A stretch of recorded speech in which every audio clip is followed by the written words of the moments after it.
एक तो पानी वाली गंगा और ये ज्ञान गंगा। एक पानी वाली गंगा और एक संतों की बाड़ी वाली गंगा। तो जो पानी वाली गंगा में डूब जाते हैं वो मर जाते हैं। आप नहाने जाएंगे अच्छी बात है, परंतु यदि कहीं डुबकी लग गई और चले गए तो मर ही जाएंगे। तो जो पानी की गंगा में डूबता है वो मरता है, और जो ज्ञान गंगा में डूबता है, भागवत जी की गंगा में डूबता है, वो तरता है, वो मरता नहीं।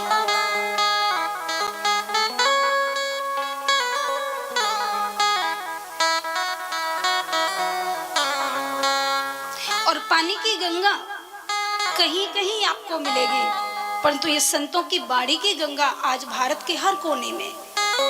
आज हम लोग कितने सौभाग्यशाली हैं, जहां देखो वहां भगवान की कथा, जहां देखो वहां भगवान की चर्चा।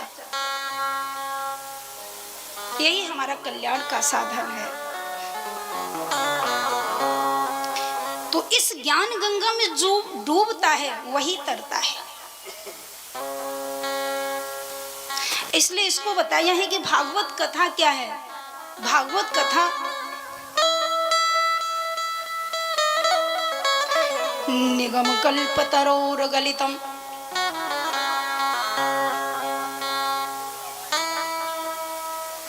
इस भागवत जी को कई तरह से समझाया है कि भागवत क्या है। बोले भागवत एक तो ज्ञान गंगा है। फलम सुखमुखादि मृत द्रव संयुतम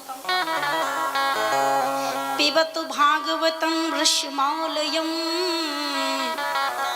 मोहरहो रसिका भुवि भावुका। ये भागवत जो है ये फल है, और ध्यान देना जो फल होता है उसमें गुठली होती है, छिलके भी होते हैं। आप आम का फल देखो तो गुठली भी है, छिलके भी है, और भी कोई फल देखेंगे तो उसमें भी छिलके होंगे, किसी में गुठली भी होगी। पर बोले ये जो कथा है ये ऐसा फल है भागवत जी का कि इसमें न गुठली है न छिलके हैं, इसमें रस ही रस है।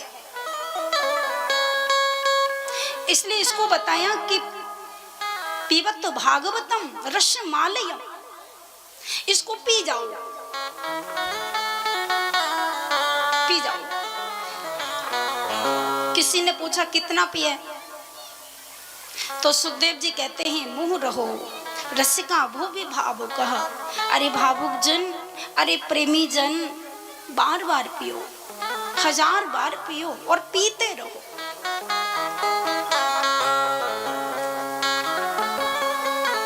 ये वो रस है जो पीने के बाद कभी खत्म नहीं होता, और पीने के बाद जो पीने वाला है वो सदा के लिए भगवान का प्यारा बन जाता है।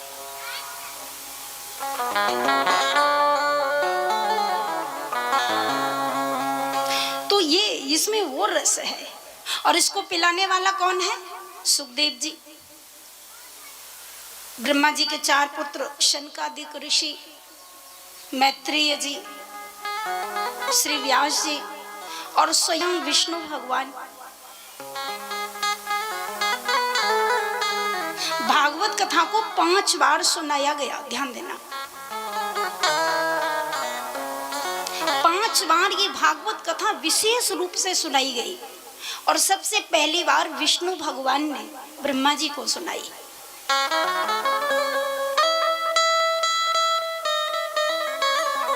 और उसके बाद ब्रह्मा जी ने नारद जी को सुनाई, नारद जी ने श्री व्यास भगवान को सुनाई, व्यास भगवान ने सुखदेव जी को सुनाई, और सुखदेव जी ने परीक्षित को सुनाई। और उसके बाद आज भी व्यासपीठ से हजारों वक्ता इसको श्रोताओं को बड़े भाव और श्रद्धा से सुनाते हैं। तो ये वो कथा है जिसमें आनंद ही आनंद है।